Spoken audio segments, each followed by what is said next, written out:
যে আওয়ামী লীগের সাধারণ সম্পাদক ওবায়দুল কাদের, এই ওবায়দুল কাদের বিগত 16 বছর পুরো বাংলাদেশের মানুষের উপরে নির্মম অত্যাচার করেছেন। এমনকি তারা পুলিশ এবং তাদের দলীয় নেতাকর্মীদের মাধ্যমে তাদের ভিন্ন মতে যারাই ছিল প্রত্যেকের উপরে দমন নিপীড়ন চালিয়েছে। স্পেশালি কোম্পানিগঞ্জে এই যে আমরা যদি বলি ছাত্র শিবিরের 7 জনকে এই যে আব্দুল কাদের মির্জার নেতৃত্বে শহীদ করা হয়েছে। সাতক্ষীরাতে এই যে তাদের আওয়ামী লীগের নির্দেশে অনেকের বাড়িঘর ভাঙচুর করা হয়েছে। এই যে পুরো বাংলা গত 16 বছরের মানুষের জমানো ক্ষোভ বিক্ষোভ আজকে মানুষ তাদের এই যে ভাঙচুরের মাধ্যমে তাদের ক্ষোভগুলো প্রকাশ করতেছে।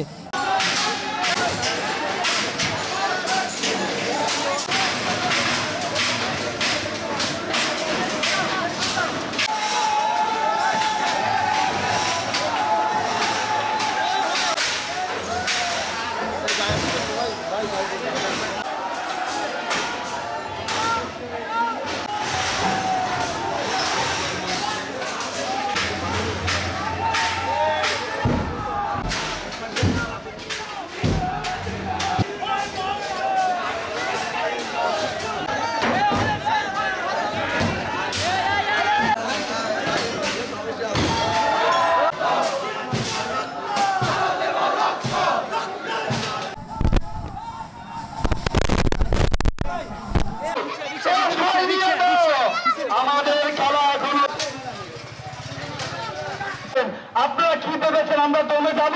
আমাদের রক্ত সতেজ হয়েছে শুধুমাত্র অফিসের রক্ত খাওয়ার জন্য। আলোচনা করে যাবে ইনশাআল্লাহ ছাত্র জনতা।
বলেন না।